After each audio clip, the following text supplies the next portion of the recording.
Hi guys, I am Dr. Vinod Pankaj Misra and you are welcome in my YouTube channel Pankaj Institute of English. So dear friends, I am here with BSc second year examination foundation course. Dear friends, इस paper में आपके दो part होते हैं। Part A में Hindi language और culture and second part में English language होता है। तो डियर फ्रेंड्स, मैं यहाँ पे आपको हिंदी 1 से लेकर के 50 क्वेश्चन के जो आंसर हैं इनमें लगे हुए हैं, आप इनको देख सकते हैं। यू कैन और मैं आपको यहाँ पे डिटेल में इंग्लिश के बारे में बता रहा हूँ। इंग्लिश के जो क्वेश्चन होते हैं वो 51 से शुरू होते हैं और 100 तक होते हैं। तो आप हिंदी के भी क्वेश्चन के रिपीट कर सकते हैं। This is part B, English language and foundation. तो डियर फ्रेंड्स, ये इंग्लिश का क्वेश्चन पेपर है जो कि साइंस वालों के लिए पूछा गया था। तो यदि आपको इस प्रकार का क्वेश्चन पेपर अच्छा लगे तो प्लीज़ इसे ज़्यादा से ज़्यादा लाइक करिए, शेयर करिए और यदि आप चैनल के लिए नए हैं तो प्लीज़ इसे सब्सक्राइब करिए। बेल आइकॉन को प्रेस करिए ताकि इस प्रकार के वीडियो जब भी अपलोड हों उनका नोटिफिकेशन आप तक पहुंच सके। Our first question is William Wordsworth was a poet of. जो विलियम वर्ड्सवर्थ हैं वो नेचर पोएट कहे जाते हैं। So option D is correct. Now question number 52, the poet सा डैफोडिल्स। जो एक लेसन है, फर्स्ट लेसन है डैफोडिल्स, विलियम वर्ड्स के द्वारा लिखा हुआ है, एक फ्लावर्स के बारे में है। तो उन्होंने कितने फूल देखे कवि ने? तो अ लार्ज नंबर ऑफ, अधिक संख्या में। Now question number 53, the daffodils were growing. जो डैफोडिल्स थे वो कहाँ थे? By the margin of way. Now question number 54, William Wordsworth died in the year. William Wordsworth की जो मृत्यु हुई थी किस ईयर में हुआ था? 1850 में। The phrase inward eye refers to. Inward eye का क्या मतलब होता है? तो इसका मतलब होता है इमेजिनेशन या कल्पना। Now question number 56, where are the bangle sellers going to sell their bangles. Bangle seller Sarojini Naidu के द्वारा लिखा हुआ लेसन है।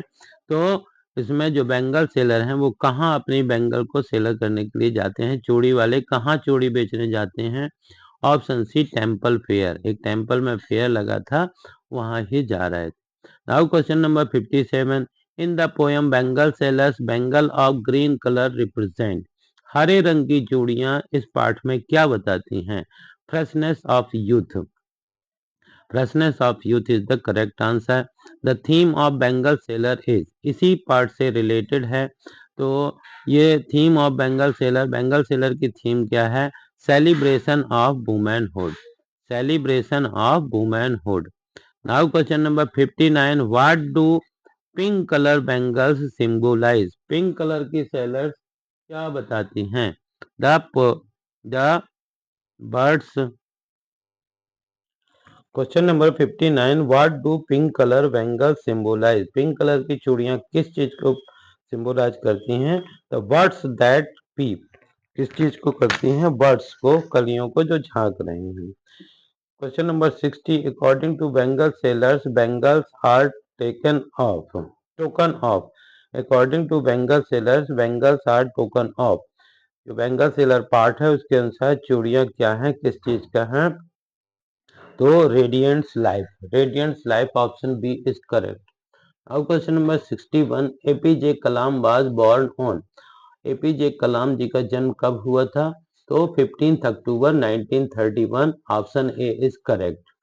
Now question number 62, morality and education should not be found on religion.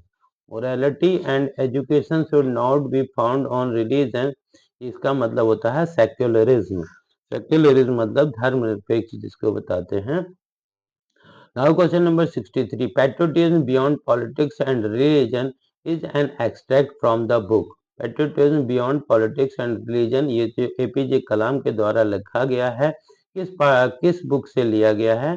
तो इग्नाइटेड माइंड जो है, उनको मिसाइल मैन के नाम से भी जाना जाता था, उनकी इग्नाइटेड माइंड बुक से ये लिया गया।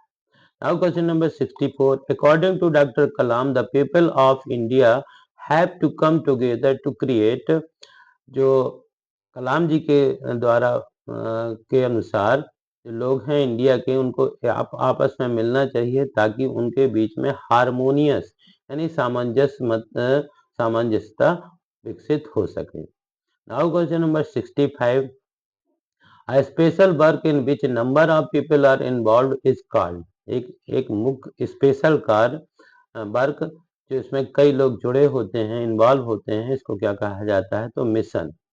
A letter to God is written by, dear friends, मैं अपने स्टूडेंट्स को जब भी फाउंडेशन का पार्ट पढ़ाता हूँ उनको पहले ही बोल देता हूँ कि सभी राइटर और आप बुक उनके टाइटल याद कर लीजिए, क्योंकि इस प्रकार के क्वेश्चन पूछे ही पूछे जाते हैं। तो a letter to God is written by GL फ्लुएंसवेन थे also. Lencho was a, Lencho letter to God में एक कैरेक्टर है लेंचो, वो क्या था? तो Lencho was a farmer. Lencho house was situated, Lencho का घर कहाँ पे स्थित था? On the crest of low hill, crest of low hill, नीची पहाड़ी के ऊपरी भाग में। Which crop was ripe in Lencho's field, जो लेंचो का फील्ड वो था, खेत था, उसमें कौन सी फसल लगी थी? वीट, गेहूं, राइस, चावल और कॉर्न और barley. So option C corn is the correct answer. Now question number 70, why did postmaster send money to Lencho? एक रिलेशन है जिसमें एक लेंचो गरीब फार्मर होता है, वो भगवान को पत्र लिखता है जिसको पोस्ट मास्टर लोग पढ़ते हैं, जिसमें वह भगवान से पैसे मांगता है। तो उसकी भावना भगवान के प्रति बनी रहे, इसलिए इन लोग कंट्रीब्यूशन करके उसको कुछ पैसे भेजते हैं। So option B to keep up the faith of Lencho is the correct answer. Now question number 71, the author of God sees the truth but waits are, भगवान के घर देर है पर अंधेर नहीं, ये पाठ लियो टॉलस्टॉय के द्वारा लिखा गया है। इसीलिए आप सभी लेसन के राइटर के नाम जरूर याद रखिए। Who had a bad dreams, बुरा सपना किसको आया? एक्सिनोव्स वाइफ, एक्सिनोव की वाइफ को बुरा सपना आया। वेयर वॉज एक्सिनोव गोइंग, एक्सिनोव कहाँ जा रहा था? तो निजनी फेयर जा रहा था। अब question number 74, who was Ivan Aksionov, Ivan Aksionov कौन था? तो एक मर्चेंट यानी कि व्यापारी था। Aksionov lived as a convict in Siberia for, Aksionov कब से साइबेरिया में रह रहा था? 26 ईयर्स से। Read the passage carefully and answer the question given below, यहाँ पे एक पैसेज दिया है, इसके आधार पे आपको नीचे क्वेश्चन देना है। Man is noblest creation of God. He has been blessed with the facility of criticism. Sometimes we misuse this facility for our own personal profit. This is bad. Criticism for the sake of criticism should be avoided. We should believe in constructive criticism. It is impossible to imagine a democracy without criticism. We suffer from frustration and suppress our resentment. We must express our view through the press. We should criticize the working of the government. The criticism forces leaders to remain alert, honest, and efficient. Thus, the people will be able to play vital role in the society. तो dear friends, आपको इस paragraph पे basis कुछ questions के answer देना है। जैसे who is the noblest creation of God, भगवान की सबसे अच्छी क्रिएशन कौन है? Option A man is correct. Now question number 77, misuses of criticism for personal profit is, जो misuse of criticism for personal profit, अपने निजी फायदे के लिए क्रिटिसिज्म का गलत उपयोग करना बुरा है, बैड है। Now question number 78, the criticism forces the leaders to remain alert, honest and efficient. This is true. This is true. Now question number 79, give meaning of the idioms. Idiom मतलब होते हैं मुहावरेदार वाक्य। तो इडियम्स का मतलब होता है मुहावरेदार वाक्य या मुहावरा। तो matter of life and death, जीवन और मृत्यु का मैटर, इसका क्या तात्पर्य है? तो यहाँ पे करेक्ट आंसर होगा समथिंग एक्सट्रीमली इम्पोर्टेंट, जो वास्तव में बहुत ज्यादा जरूरी हो, आवश्यक हो, उसको बोलते हैं matter of life and death. Now question number 80, walking quickly is which type of phrases, किस प्रकार की फ्रेजेस है वॉकिंग क्विकली? तो वॉक जो है वर्ब है और वर्ब से शुरू हो रहा है, इसलिए ये वर्ब फ्रेज होगी। Now question number 81, the live in a beautiful house is a which type of phrase. किस प्रकार की फ्रेज है? They live in a beautiful house. यहाँ पे जो ब्यूटीफुल है वो एडजेक्टिव है, किसी चीज की विशेषता बता रहा है, इसलिए adjective phrases is the correct answer. Adjective phrase is the correct answer. Now question number 82. Which one is correct with punctuation? Dear friends, जब भी punctuation का क्वेश्चन होता है तो हमको कैपिटल लेटर देखना होता है, और जो भी प्रॉपर नाउन होती है उसको कैपिटल लेटर से शुरू होते हैं। दिसंबर, सैटरडे, बॉम्बे, इसमें ऑप्शन ए करेक्ट है।